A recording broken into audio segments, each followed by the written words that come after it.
محمد کی لگی ہے انجمن سالانہ سالانہ، یہاں تشریف لائے ہیں سبھی یہ مفتی مولانا، یہاں تشریف لائے ہیں سبھی مولانا مولانا۔ اپنی بہترین آواز میں نعت نبی گنگنا رہے تھے۔ آئیے حضرات، جیسا کہ میں نے شروع میں بتلایا تھا کہ ہمیں ہر میدان کے اندر علماء کی ضرورت ہے، اور ہر ایک جگہ قدم قدم پر ہمیں علماء کی رہنمائی اور ان کی ضرورت محسوس ہوتی ہے۔ ہمارا یہ جو معاشرہ ہے، اس معاشرے کے اندر ہمیں کس طرح سے زندگی گزارنی ہے، اور سب سے اہم بات کہ ہمیں اپنے ایمان کی کس طرح سے حفاظت کرنی ہے، ہمیں اپنے نسلوں کے ایمان کی کس طرح سے حفاظت کرنی ہے، یہ تمام چیزیں علماء کرام قرآن و حدیث کی روشنی میں ہمیں بتلانے والے ہیں، اور ان باتوں کو ہم سنیں گے، اپنے معاشرے پر اور اپنے آپ پر، اپنی نسلوں پر غور و فکر کریں گے، اور اپنے اندر ایک انقلاب اور تبدیلی پیدا کرنے کی لانے کی کوشش کریں گے۔ تو آئیے اسی ضمن میں اور اسی طرح سے ہمارے درمیان میں بہترین نرالے انداز کو بیان کرنے والے اور ولولہ انگیز تقریر کرنے والے عالم نوجوان آپ حضرات کے جانے پہچانے اور ہمارے اس علاقے کی عظیم شخصیت جناب حضرت مولانا مفتی امجد صاحب دامت برکاتہم العالیہ جو سکندرآباد سے تشریف لائے ہیں، میں حضرت والا سے مؤدبانہ درخواست کرتا ہوں کہ وہ آئے اور اپنے مواعظ حسنہ سے مستفید فرمائے، اور اسی طرح سے ہمارے اسٹیج پر اس علاقے کے ائمہ حضرات علماء علیکم ورحمۃ اللہ وبرکاتہ۔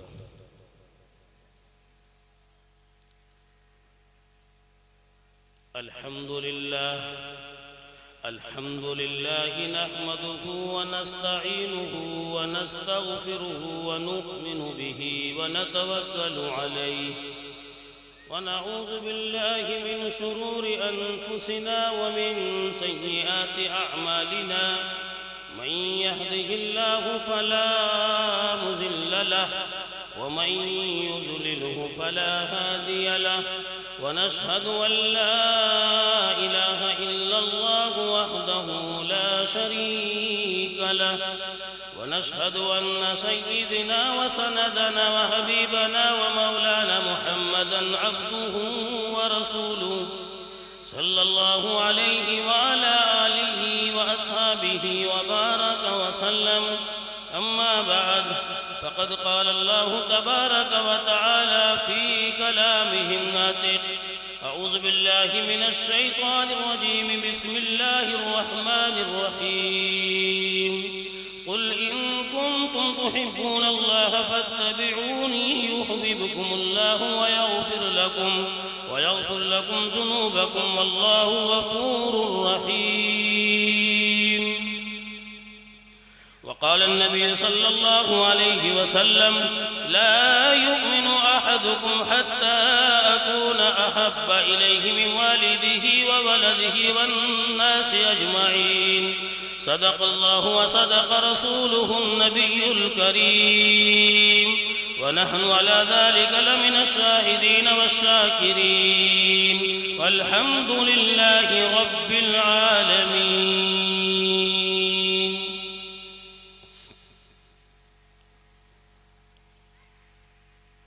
انہی کی محفل سوارتا ہوں، چراغ میرا ہے رات ان کی. انہی کی محفل سوارتا ہوں، چراغ میرا ہے رات ان کی. آپ ہی کے مطلب کی کہہ رہا ہوں، زباں میری ہے بات ان کی.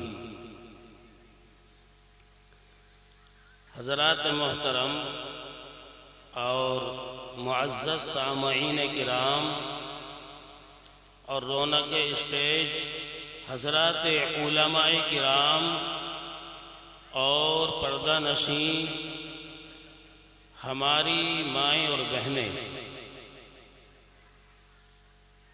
اللہ تبارک و تعالیٰ کا فضل ہے کہ ہمارے اس ادارے کا یہ سالانہ اجلاس بڑی ہی آب و تاب کے ساتھ منعقد ہوا۔ ہم دعا گو ہیں کہ اللہ تبارک و تعالیٰ اس کا اختتام بھی اسی شان سے فرمائے، کہو آمین۔ مبارکباد کے مستحق ہیں حضرت قاری محمد شوقین صاحب مد ظلہ العالی، جو اس ادارے کے روح رواں ہیں، جنہوں نے ایک طویل عرصہ یہاں گزار دیا، اور یہ مدرسہ بھی وجود میں نہیں آیا تھا۔ یہاں تو کھیتیاں ہوتی ہوں گی، کھیتی باڑی یہاں اس زمین پہ ہوتی ہوگی، کسان کھیتی کرتا ہوگا، لیکن تب تک تو رب کو یہی منظور تھا کہ اس زمین پہ غلہ پیدا ہوگا، اس زمین پہ کوئی دوسری جنس پیدا ہوگی، لیکن اس کے بعد پھر رب کو یہ منظور ہوا کہ اب یہاں سے علماء حفاظ پیدا ہوں گے، اور اللہ تبارک و تعالی نے لوگوں کے ذہنوں میں یہ بات ڈال دی، اور انہوں نے اس مدرسے کی بنیاد اس بیابان جنگل میں رکھی، اور الحمدللہ ثم الحمدللہ چند ہی دنوں کے اندر، چند ہی سالوں کے اندر یہ مدرسہ ترقی کی طرف رواں دواں ہوتا چلا گیا، اور ہر سال کئی حافظ یہاں تیار ہوتے ہیں، کئی حفاظ یہاں دستار بندی ان کے سروں پر رکھی جاتی ہے۔ تو یہ حضرت قاری محمد شوقین صاحب اور اہل بستی کا کارنامہ ہے۔ اور اسی طریقے سے ایک شخصیت ہوا کرتی تھی حاجی شریف صاحب، جو اس مدرسے کے صدر تھے، اللہ تبارک و تعالی ان کی بال بال مغفرت فرمائے، آج ہمارے بیچ میں نہیں ہے، دنیا سے چلے گئے، لیکن قربانیاں اور ان کی جد و جہد اس درجے تھی کہ انہوں نے اس مدرسے کو کھڑا کرنے میں، اور مدرسے کی بنیاد سے لے کر کے جو آپ حضرات دیکھ رہے ہیں، دن رات ایک کر دی تھی، اور چار جانب مدرسے کو تعارف کرایا، قاری شوقین صاحب کا تعارف کرایا، لیکن قاری صاحب کی بھی قربانی کم نہیں ہے کہ قاری صاحب نے کہاں سے آئے چل کر کے، یعنی میرٹھ سے چل کر کے آئے، اور یہاں آ کر کے اپنا بسیرا کیا، اور پھر یہاں لوگوں کے دلوں میں جگہ کی، اور الحمدللہ ثم الحمدللہ شاندار مدرسہ اس گاؤں کو، اس علاقے کو دے دیا، جو ہمارے سامنے عمارت کی شکل میں نظر آ رہا ہے۔ مبارکباد کے مستحق ہیں قاری صاحب اور قاری صاحب کے مدرسین، ملازمین اور بستی والے، کہ جنہوں نے رات دن جد و جہد کر کے اس مدرسے کو ایک نئی، اس بستی کو ایک نئی سمت دی مدرسے کی شکل میں۔ اللہ تبارک و تعالی اس ادارے کو دین دونی رات چوگنی ترقی عطا فرمائے، کہو آمین۔ ابھی مائک پر تھے رفیق محترم قاری محمد ہاشم صاحب، اللہ تبارک و تعالی نظر بد سے بچائے، بلا کی آواز ہے اور بلا کا کلام پڑھتے ہیں۔ میں بیٹھا ہوا تھا، میرا ذہن یہ تھا کہ جب قاری طلحہ صاحب قرآن کریم کی تلاوت کر رہے تھے کہ قرآن کریم پہ چند منٹ بولوں، لیکن قاری ہاشم صاحب نے ذہن بدل دیا اور ایک شعر پڑھا جناب نبی اکرم صلی اللہ علیہ وسلم کے شان اقدس میں، کہ کل تلک تو بکری چلا رہے تھے، کیا معلوم تھا کہ یہی چل کر کے خاتم الانبیاء ہوگا۔ بہرحال کچھ اسی طریقے سے مفہوم تھا اس شعر کا۔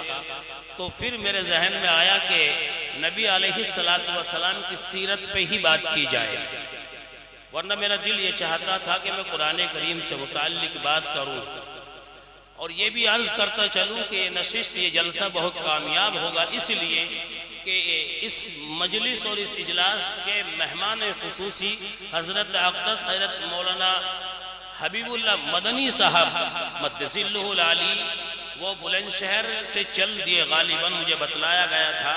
میں نے قرآن کریم کی آیت کریمہ تلاوت کی، اور پھر جناب نبی اکرم صلی اللہ علیہ وسلم کی حدیث پاک آپ حضرات کی خدمت میں پیش کی۔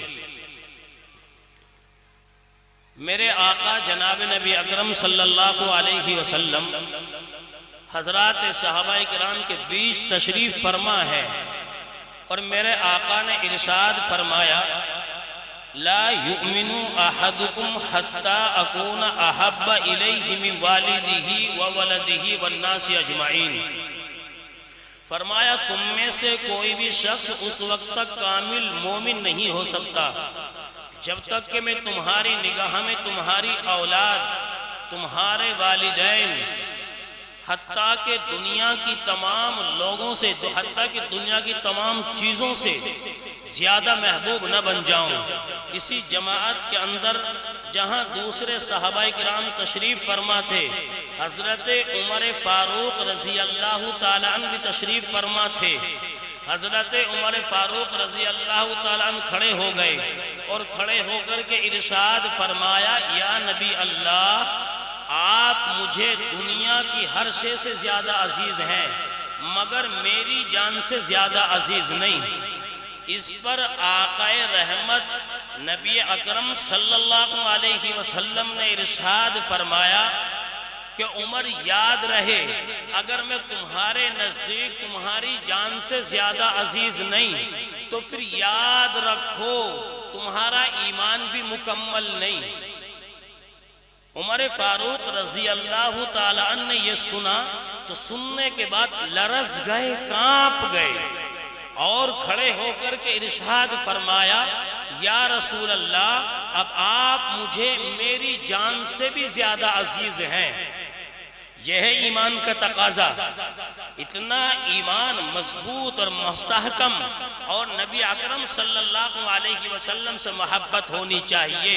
اگر اتنی محبت یعنی جان سے بھی زیادہ، اولاد سے بھی زیادہ، زمین جائیداد سے بھی زیادہ، یہاں تک کہ دنیا کی ہر شے سے زیادہ محبت اگر نبی اکرم صلی اللہ علیہ وسلم سے ایک ایمان والا کرتا ہے تو ہم یہ کہہ سکتے ہیں ذمہ داری کے ساتھ میں کہ ایمان مکمل ہے۔ اگر محبت میں تھوڑی بہت بھی کمی بیشی رہ گئی، یاد رہے پھر ایمان مکمل نہیں ہو سکتا۔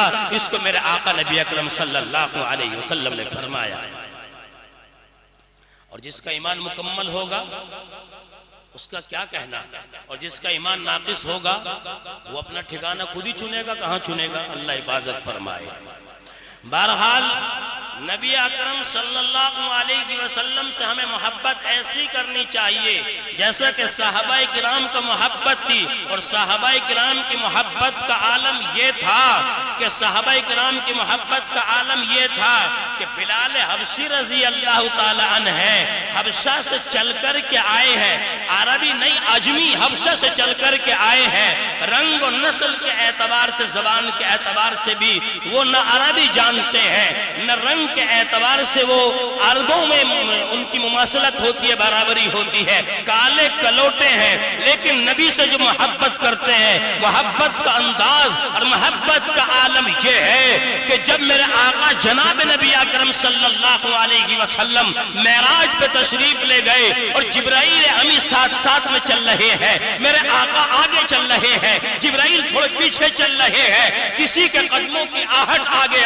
آہٹ محسوس کی جاتی ہے۔ آقا نے جبرائیل سے یوں مل کر کے معلوم کیا جبرائیل یہ کس کے قدموں کی آہٹ ہے؟ جبرائیل کو یہ کہنا پڑا یا رسول اللہ آپ کا غلام بلال کے قدموں کی آہٹ ہے۔ اسی کو تو پوچھا تھا نبی اکرم صلی اللہ علیہ وسلم نے، بلال تمہارا کون سا عمل ہے کہ ہم نے تمہاری قدموں کی آہٹ کو جنت کی وادیوں میں محسوس کیا، عرش پر محسوس کیا؟ تو بلال حبشی نے کہا یا رسول اللہ میرا تو کوئی ایسا عمل نہیں، لیکن ہاں اتنا ضرور ہے کہ کبھی میں بغیر وضو کے زندگی نہیں گزارتا، میں ہمیشہ باوضو رہتا ہوں۔ تو پتہ یہ چلتا ہے کہ ایمان والے کو باوضو رہنا چاہیے، باوضو رہنا چاہیے۔ اور ایک جگہ یہ بھی آتا ہے کہ جب انسان وضو کرتا ہے صرف اللہ کی رضا کے لیے، چاہے نماز کا ٹائم ہو یا نہ، اس سے کوئی بحث نہیں ہے، لیکن رضا الہی کے لیے وضو کرتا ہے تو وہ فرشتے لڑتے ہیں آپس میں، دیکھا نبی اکرم صلی اللہ علیہ وسلم، پوچھا جبرائیل یہ کیا معاملہ ہے، یہ فرشتے لڑ رہے ہیں؟ کہا کہ یا رسول اللہ یہ اسی لیے لڑ رہے ہیں، آپ کے کسی امتی کے وضو کے اعمال کو یہ لے کر کے آئے ہیں یہ سارے فرشتے، لیکن جھگڑ رہے ہیں کہ رب کی بارگاہ میں میں پیش کروں گا، رب کی بارگاہ میں میں پیش کروں گا۔ وضو کا عمل اتنا بلند و بالا ہے۔ بہرحال مجھے عرض یہ کرنا تھا کہ بلال حبشی نبی اکرم صلی اللہ علیہ وسلم سے کیسی محبت کرتا ہے۔ محبت کا یہ عالم ہے کہ جب میرے آقا جناب نبی اکرم صلی اللہ علیہ وسلم اس دنیا سے تشریف لے گئے، پردہ فرما گئے، زمانہ پلٹ کر کے آیا امیر المؤمنین حضرت ابو بکر صدیق رضی اللہ تعالیٰ عنہ کا۔ آپ نبی اکرم صلی اللہ علیہ وسلم کے بعد روئے زمین پہ پہلے خلیفہ بنائے گئے، آپ روئے زمین پہ پہلے وزیر اعظم بنے، اور اس کے بعد پھر آپ کی خلافت کی مدت جب 2.5 سال کے قریب رہی ہے، اس کے بعد زمانہ پلٹ کر کے آیا عمر فاروق رضی اللہ تعالیٰ عنہ کا، اور عمر فاروق رضی اللہ تعالیٰ عنہ کا زمانہ جب پلٹ کر کے آیا تو بلال حبشی نے درخواست پیش کی ہے، امیر المؤمنین میں ہجرت کرنا چاہتا ہوں، میں راہ خدا میں جہاد کے لیے سفر کرنا چاہتا ہوں۔ جانتے ہو مسلمانوں، عمر رضی اللہ تعالیٰ عنہ جو کہتے ہیں نا بلال تم یہیں رہ کر کے اذان دو، بلال تم یہیں رہ کر کے اپنی ڈیوٹی کو انجام دو۔ بلال نے پلٹ کر کے جواب دیا ہے میں اذان دیا کرتا تھا نبی اکرم صلی اللہ علیہ وسلم کے لیے، میں اذان دیا کرتا تھا امیر المؤمنین حضرت ابو بکر رضی اللہ تعالیٰ عنہ کے لیے، چونکہ حضرت ابو بکر نے مجھ کو تو خرید کر کے، میں تو غلام تھا، مجھے آزاد کیا تھا، اب میں جہاد میں جانا چاہتا ہوں۔ میں نے سنا نبی اکرم صلی اللہ علیہ وسلم کی زبانی کہ بلال راہ خدا میں جہاد کرنا اس سے اونچا کوئی عمل نہیں، تو میں جہاد میں جانا چاہتا ہوں۔ جس وقت میں یہ بات کہی میں جہاد میں جانا چاہتا ہوں، راہ خدا میں جہاد کرنا چاہتا ہوں، عمر فاروق رضی اللہ تعالیٰ نے اجازت دے دی، یہ چلے گئے ملک شام میں جا کر کے وہاں وقت گزار رہے ہیں، رات کو لیٹے ہوئے ہیں۔ نبی اکرم صلی اللہ علیہ وسلم خواب میں تشریف لائے، پوچھا بلال یہ کیسی جفا، یہ کیسی وفا، تم وہاں ہم یہاں۔ بلال حبشی نیند سے بیدار ہو جاتے ہیں، اپنا بستر سمیٹتے ہیں، فوراً مدینہ کا رخ کرتے ہیں، مدینہ پہنچتے ہیں۔ جب بلال حبشی رضی اللہ تعالیٰ عنہ کو مدینہ میں لوگوں نے دیکھا، نبی اکرم صلی اللہ علیہ وسلم کے زمانے کی یاد آئی اور یاد تازہ ہو گئی۔ لوگوں نے بلال حبشی سے کہا آپ اذان دیں تاکہ ہمیں نبی اکرم صلی اللہ علیہ وسلم کے زمانے کی یاد تازہ ہو جائے۔ بلال حبشی نے انکار کر دیا، یہ کہتے ہوئے میں اذان نہیں دے سکتا۔ کسی نے چل کر کے ادھر سے کہا، کسی نے چل کر کے ادھر سے کہا۔ بلال حبشی نے کہا مجھے بتاؤ جب میں کہوں گا اشہد ان محمد رسول اللہ، میں کس کا چہرہ دیکھوں گا اور کس کا چہرہ دیکھ کر کے میرے دل کو تسکین حاصل ہوگی، اس لیے میں اذان نہیں دے سکتا۔ منع کر دیا، انکار کر دیا۔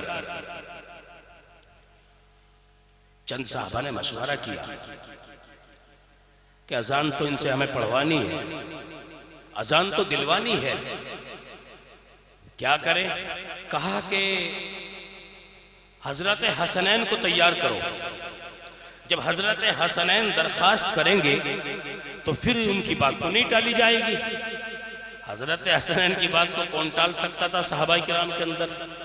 وہ تو ایک دفعہ میٹنگ ہو رہی تھی، عمر فاروق رضی اللہ تعالیٰ عنہ اپنی پارلیمنٹ، اپنی کابینہ کی میٹنگ لے رہے تھے خصوصی، اور حضرت عبداللہ باہر دروازے پر بیٹھے تھے، اندر آنے کی کسی کو اجازت نہیں تھی۔ حضرت حسن چل کر کے آئے، جب دیکھا کہ بھائی جان دروازے پہ بیٹھے ہیں تو مجھے اندر جانے کی کیا ضرورت ہے، وہ دروازے پہ بیٹھ گئے۔ کسی کام سے عمر فاروق رضی اللہ تعالیٰ اندر سے اٹھ کر کے باہر آئے، دیکھا حسن تم یہاں بیٹھے ہو، تمہیں اندر آنا چاہیے تھا. کہا امیر المومنین جب بھائی جانا بھائی عبداللہ بیٹھے تو میری کیا مجال، میں بھی یہیں بیٹھ گیا. کہ نا تم کبھی بھی آؤ، کسی وقت بھی آؤ، کوئی پروٹوکول تمہارے لیے نہیں ہے، تم اندر آ سکتے ہو، اندر آنے کی اجازت ہے. یہ ہے ان کا مرتبہ مقام. اور اگر ان کا مرتبہ مقام جاننا ہو تو پھر میں یوں بھی کہہ سکتا ہوں نبی اکرم صلی اللہ علیہ وسلم نماز کی حالت میں ہے، سجدے کی حالت میں ہے، اور ان دونوں میں سے کوئی ایک بھائی نبی کی پشت پر سوار ہو گیا. میرے آقا نے نماز کی حالت میں سجدے کو طویل کر دیا، سجدے کو بڑھا دیا، اور کسی نے ہٹانا چاہا، میرے آقا نبی اکرم صلی اللہ علیہ وسلم نے نماز کی حالت میں ہاتھ سے اشارہ کر دیا انہیں نہ ہٹائے جائے. یہ ہے ان کا مرتبہ مقام. اور میرے آقا جناب نبی اکرم صلی اللہ علیہ وسلم منبر پر خطبہ دے رہے ہیں.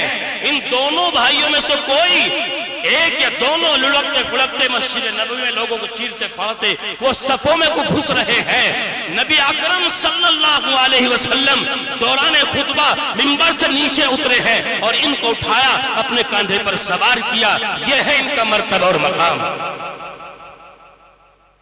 ایک صحابی آئے، نماز ہو رہی تھی، جلدی سے آئے، وضو کرنے لگے، جلدی سے وضو کیا، جماعت میں شامل ہو گئے. یہ دونوں بھائی چھوٹے ہیں، حضرت حسنین کریمین چھوٹے بچے ہیں. انہوں نے دیکھا ان کا وضو صحیح نہیں ہوا. جب وضو صحیح نہیں ہو تو نماز بھی صحیح نہیں ہوگی، اور جب نماز صحیح نہیں ہوگی، ہم نے دیکھا ہے کہ وضو صحیح نہیں ہوا، کہیں ایسا نہ ہو کہ ہماری گرفت ہو جائے، میدان حشر میں ہماری پکڑ ہو جائے. اور اگر ہم نے ان کو کہا کہ چچا تمہارا وضو صحیح نہیں ہوا، تو یہ عمر کے اس پڑاؤ پر ہے کہ توہین تذلیل ہوگی. ہم تذلیل کرنا بھی نہیں چاہتے، توہین کرنا بھی نہیں چاہتے. اور اگر ہمیں ان کو نہ بتایا تو ان کا وضو بھی صحیح نہیں ہوگا، زندگی بھر ایسے وضو کرتے رہیں گے. بھی کیا کریں؟ میں ذہانت بتلا رہا ہوں، ان دونوں بھائیوں کی ذہانت کا اندازہ لگاؤ. دونوں بھائیوں نے انتظار کیا، نماز مکمل ہو گئی. ان سے کہا چچا جان ادھر آئے، وضو خانے پر لے گئے اور یوں کہا آپ اسے جانتے ہیں، آپ مجھے بھی جانتے ہیں. انہوں نے یوں کہا میں تم دونوں بھائیوں کو جانتا ہوں، بتاؤ کہنا کیا چاہتے ہو.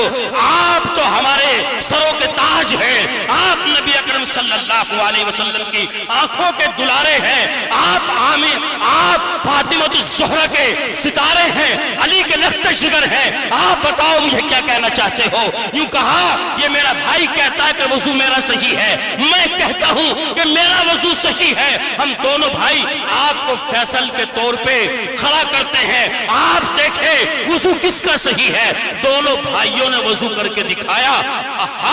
کیا انداز تھا تربیت کا، کیا انداز تھا بتلانے کا. دونوں بھائیوں نے سنت کے مطابق وضو کیا. ان صحابی کو یہ کہنا پڑا تم دونوں بھائیوں کا وضو صحیح ہے، وضو میرا ہی غلط ہے.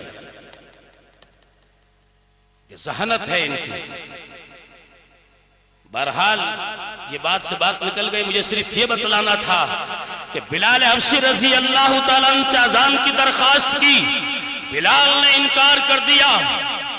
پھر حضرت حسنین کو تیار کیا جاتا ہے. حضرت حسنین نے یوں کہا کہ چچا جان آپ اذان دے،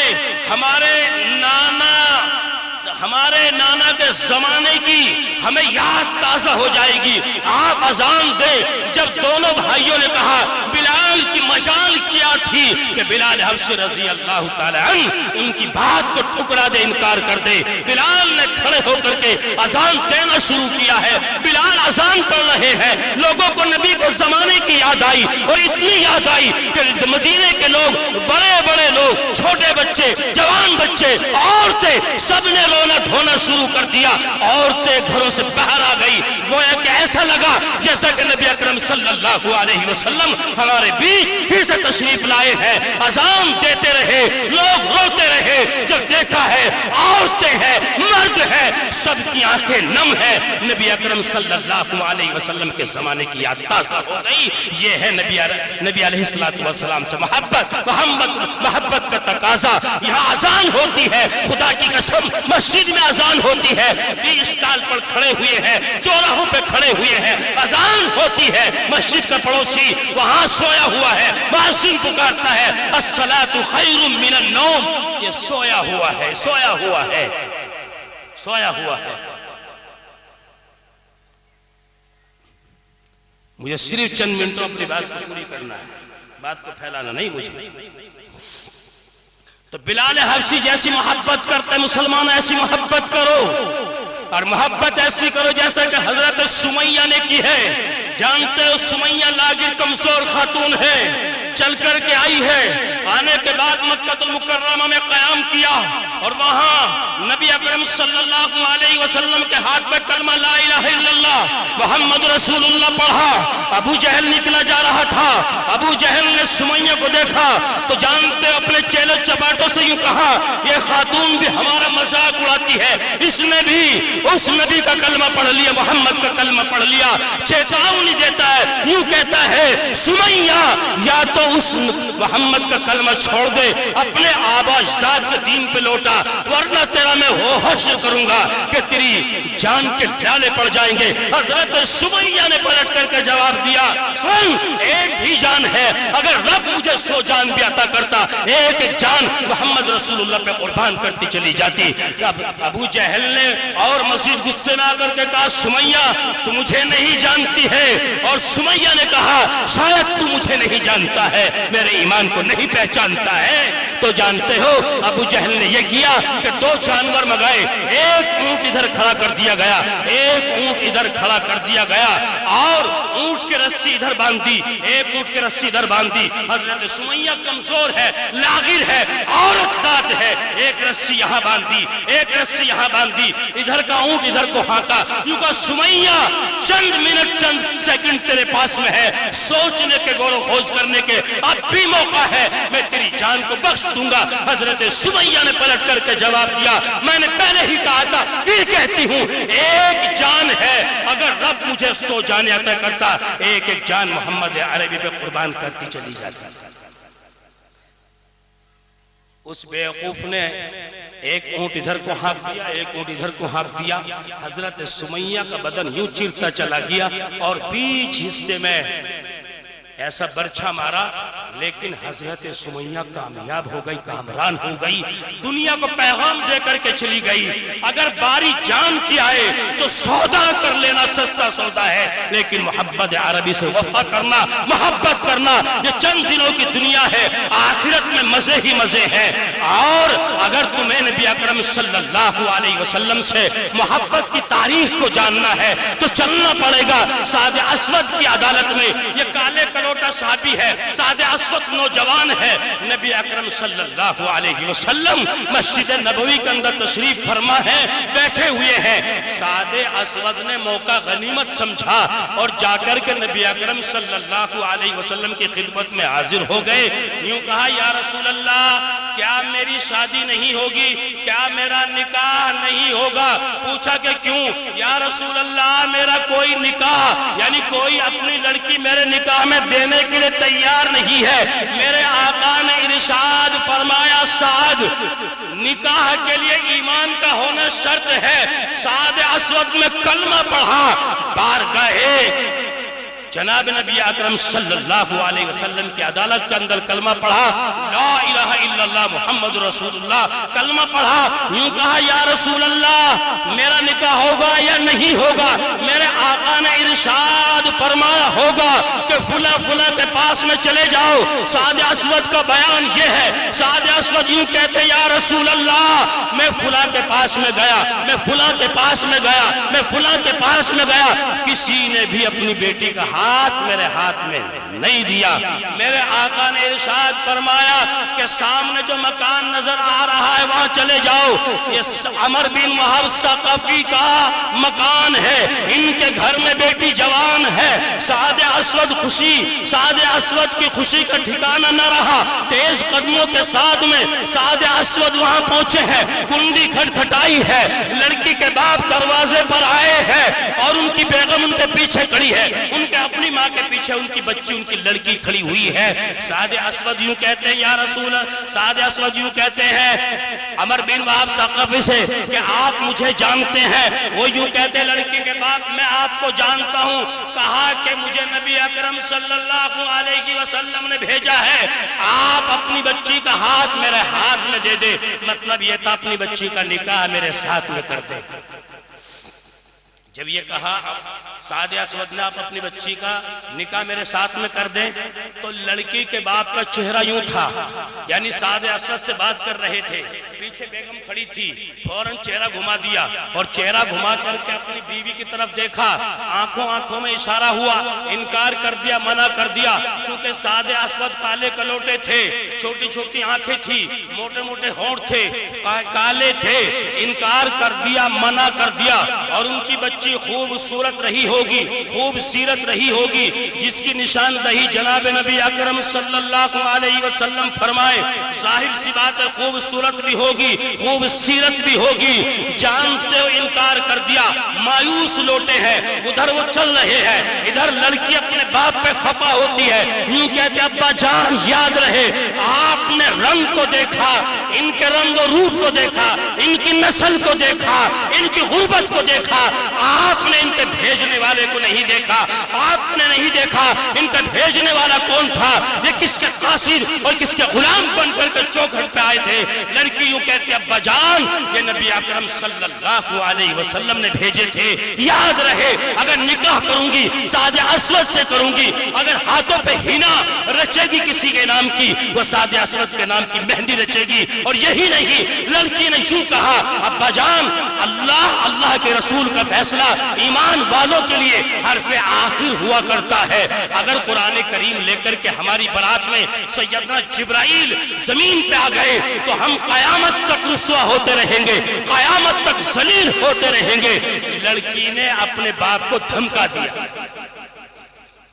غیرت دلا دی۔ لڑکی کے باپ فوراً تیار ہوئے اور فوراً پیچھے پیچھے مسجد نبوی پہنچے۔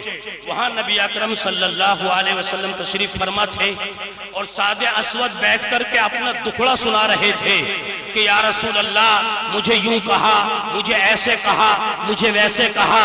تو سعد اسود جب سنا رہے تھے، لڑکی کے باپ عمر بن وہب ثقفی یوں شانے پہ ہاتھ مارتے ہیں اور شانے پہ ہاتھ مار کر کے یوں کہتے ہیں اللہ کے واسطے سعد چپ ہو جا، یا رسول اللہ مجھے معاف کرنا، میرے ماں باپ آپ پہ قربان، میں اپنی بچی کا نکاح کا پیغام لے کر کے خود حاضر ہو گیا۔ یوں کہا یا رسول اللہ آپ نکاح پڑھائے، میرے آقا نے نکاح پڑھایا، مہر متعین کیا۔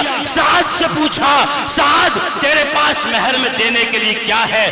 تو جب سعد سے پوچھا، سعد کی نگاہیں زمین میں گڑ گئی اور یوں کہا یا رسول اللہ میرے پاس میں پلاٹ بھی نہیں ہے، میرے پاس میں دکان بھی نہیں ہے، میرے پاس میں مکان بھی نہیں ہے، یا رسول اللہ میرے پاس میں چھت بھی نہیں ہے، میں تو کبھی ابو بکر کے دسترخوان کا مہمان ہوتا ہوں، کبھی عمر کے دسترخوان کا مہمان ہوتا ہوں، کبھی معاویہ کے دسترخوان پہ بیٹھ کر کے اپنی بھوک پیاس بجھاتا ہوں۔ میرے آقا نے کہا جا سامنے چلا جا، سامنے مکان نظر آ رہے ہیں، ابو بکر عمر عثمان علی کے، جا کر کے قرض لے کر کے آنا، اور قرض میرا نام لے کر کے قرض لے کر کے آنا۔ تیز قدموں کے ساتھ ساتھ گیا ہے اور قرض لے کر کے آیا۔ وہ قرض اتنا تھا کہ مہر کی رقم بھی ادا ہو جاتی اور باقی جو رقم بچ رہی تھی گھر کا ضروری سامان بھی خریدا جا سکتا تھا۔ نبی اکرم صلی اللہ علیہ وسلم کی لا کے سامنے ڈال دیا۔ میرے آقا اس قرض کو لے کر کے، میرے آقا اس رقم کو لے کر کے ایسے اچھال رہے تھے اور اس میں دعا کی برکت بھی کر رہے تھے۔ بہرحال میرے آقا نے کہا کہ سعد اتنی رقم سے تیرا مہر ادا ہو جائے گا، یہ باقی رقم بچے گی، جاؤ مارکیٹ چلے جاؤ، شاپنگ کر کے آؤ، خرید و فروخت کر کے آؤ، گھر کا ضروری سامان خرید کر کے لاؤ۔ سعد اسود گئے ہیں بازار اور جا کر کے چینی خریدی، دال والے سے دال خریدی، آٹا والے سے آٹا خریدا، کپڑے والے سے کپڑا خریدا۔ جانتے ہو بازار میں کسی نے اعلان کیا مسلمانوں یہاں خرید و فروخت کر رہے ہو، وہاں نبی اکرم صلی اللہ علیہ وسلم جہاد میں تشریف لے جا رہے ہیں حضرات صحابہ کرام کے ساتھ میں۔ جب سعد نے یہ اعلان سنا، سعد نے آواز سنی، چینی والے سے کہا چینی واپس کر رقم لوٹا، دال والے سے کہا دال واپس کر رقم لوٹا، کپڑے والے سے کہا، آٹے والے سے کہا میری رقم مجھے دے، آٹا پکڑ کپڑا پکڑ، اور سعد نے اسی رقم سے ایک گھوڑا خریدا، ایک تلوار خریدی، ایک زرہ خریدی اور کالا کپڑا خریدا، یہاں نقاب کالے کپڑے کا لگایا اور ایڑ تیز گھوڑے پہ بیٹھ کر کے تیز دوڑا دیا گھوڑا، اور چند ہی منٹوں میں حضرات صحابہ کرام کے جتھے میں گھس گئے اور بہادری کا مظاہرہ کیا۔ حضرت علی رضی اللہ تعالیٰ عنہ سے کسی نے پوچھا کیا ہماری ہیلپ کے لیے، کیا ہمارے لیے کوئی آسمان سے رب ذوالجلال نے فرشتہ بھیجا ہے؟ علی ہی کہتے ہیں یہ پوچھنے کا ٹائم نہیں ہے، جو بھی ہے ہماری مدد کے لیے آیا ہے۔ سعد نے مظاہرہ کیا اپنی بہادری کا، دشمن ادھر سے آیا تلوار کو یوں کیا، دشمن کو یہاں ڈھیر کیا، دشمن ادھر سے آیا تلوار کو یوں کیا، دشمن کو یہاں ڈھیر کیا، یہ کے بعد دیگرے دشمن گرتے چلے گئے۔ ایک وقت وہ بھی آیا کہ سعد اسود کو زخم آیا اور سعد اسود نیچے گر گئے اور ہمیشہ اس دار فانی سے دار بقا کی طرف روانہ ہو گئے، شہید ہو گئے۔ میرے آقا آگے بڑھے، میرے آقا نے کالا کپڑا ہٹایا، کالا کپڑا ہٹانے کے بعد میرے آقا نے دیکھا سعد میں نے تجھے کہاں بھیجا تو کہاں چلا آیا؟ میرے آقا نے رونا شروع کر دیا، میرے آقا کے آنسو چھلک گئے، آنکھ اشک باری کرنے پر مجبور ہو گئی۔ صحابہ نے دیکھا کہ شہادہ تو اور بھی پڑے ہوئے ہیں، سعد میں ایسی کیا خصوصیت ہے کہ نبی اکرم صلی اللہ علیہ وسلم رو رہے ہیں؟ چند منٹوں میں میرے آقا نے اوپر دیکھا آسمان کی طرف تو میرے آقا نے مسکرا دیا۔ ایک صحابی آگے بڑھے، یوں کہا یا رسول اللہ رونے کی وجہ کیا ہے؟ میرے آقا نے کہا کہ میں نے سعد کو کہاں بھیجا تھا، پورا واقعہ دہرا دیا کہ میں نے سعد کو وہاں بھیجا تھا اور اس کی زندگی میں ایک قیمتی لمحہ تھا، نکاح ہو گیا تھا، مہر ادا کرنے کی رقم موجود تھی، آج کی رات اپنی بیگم کے ساتھ میں گزارتا، اور جب بچے کا نکاح ہوتا ہے وہ بھی عجیب رات ہوتی ہے، کوئی خوشی کا ٹھکانہ نہیں ہوتا ہے۔ بہرحال یوں کہا آج کی رات تو سعد کو اپنی سہاگن کے ساتھ، اپنی بیگم کے ساتھ میں گزارنی تھی، لیکن میری محبت میں کہاں چلا آیا؟ میری محبت میں کہاں چلا آیا؟ کسی صحابی نے کہا یا رسول اللہ پھر مسکرانے کی کیا وجہ تھی؟ یوں کہا کہ جب میں نے آسمان پہ دیکھا تو جنت سے نچلے آسمان پہ حوریں آ گئی تھی، آپس میں لڑ رہی تھی کہ سعد سے نکاح میں کروں گی، سعد سے نکاح میں کروں گی۔ اسی اسنا میں جنت کی حور کا ایک پائے سے کپڑا ہٹ گیا، پنڈلی مجھے نظر آ گئی، میں نے یہ دیکھ کر کے مسکرا دیا۔ جاؤ عمر بن وہب ثقفی سے کہہ دو تمہاری بچی سے بھی حسین و جمیل خوبصورت جنت کی حور سے اللہ تبارک و تعالیٰ نے سعد کا نکاح فرما دیا۔ یہ ہے نبی سے محبت، نبی سے ایسی محبت کرنی چاہیے۔ مسلمانوں اگر تم محبت نبی سے کرو گے تو دنیا کے اندر ذلیل و خوار نہیں ہو سکتے ہو، دنیا کے اندر رسوا نہیں ہو سکتے ہو۔ آج جمعہ کا دن تھا، مسجد لبلب بھری ہوئی ہوتی تھی اور فجر کی نماز میں 10 نمازی، 8 نمازی، 15 نمازی زیادہ سے زیادہ، اور تو اور 5 وقت میں نمازی غیر حاضر، اور کہتے کہ ہم تو اللہ والے اور رسول والے ہیں۔ کیا رسول اللہ والے ہو؟ محبت کا تقاضا یہ ہے اپنی زندگی کو فنا کرو نبی اکرم صلی اللہ علیہ وسلم کی محبت میں۔ اور ویسے بھی میری پیدائش کا دنیا مانے کا مقصد بھی یہی ہے۔ قرآن کہتا ہے وَمَا خَلَقْتُ الْجِنَّ وَالْإِنسَ إِلَّا لِيَعْبُدُونَ، جنات اور انسان کو ہم نے اپنی عبادت کے لیے پیدا کیا۔ تجھے تو پیدا بھی عبادت کے لیے کیا گیا ہے، پھر عبادت سے ہٹ کر کے تو زندگی گزار رہا ہے۔ بہرحال جتنا وقت مجھے دیا گیا تھا وہ غالباً پورا ہوا چاہتا ہے، 40 منٹ کا میرے پاس میں وقت تھا اور قریب اتنا وقت پورا ہو گیا۔ کبھی موقع ملے گا انشاءاللہ میں تو قریب و پڑوس کو کبھی بھی آپ مجھے بلا کر کے سن سکتے ہیں، اور میں کئی سالوں سے یہاں آ رہا ہوں۔ آخر میں دعا گو ہوں اللہ تبارک و تعالیٰ اس ادارے کی حفاظت فرمائے، یہاں کام کرنے والوں کی حفاظت فرمائے، خاص کر ہمارے قاری شوقین صاحب بیٹھے ہیں، اللہ تبارک و تعالیٰ ہمت عطا فرمائے۔ فرمائے، حوصلہ عطا فرمائے، اور یہاں کے صدر محترم دنیا سے چلے گئے، اللہ تبارک و تعالیٰ کی مغفرت فرمائے۔ بڑی شدت کے ساتھ سن رہا تھا زمانہ، بڑی ہی شدت کے ساتھ سن رہا تھا زمانہ، ہم ہی سو گئے داستہ کہتے کہتے، وما علینا الا البلاغ۔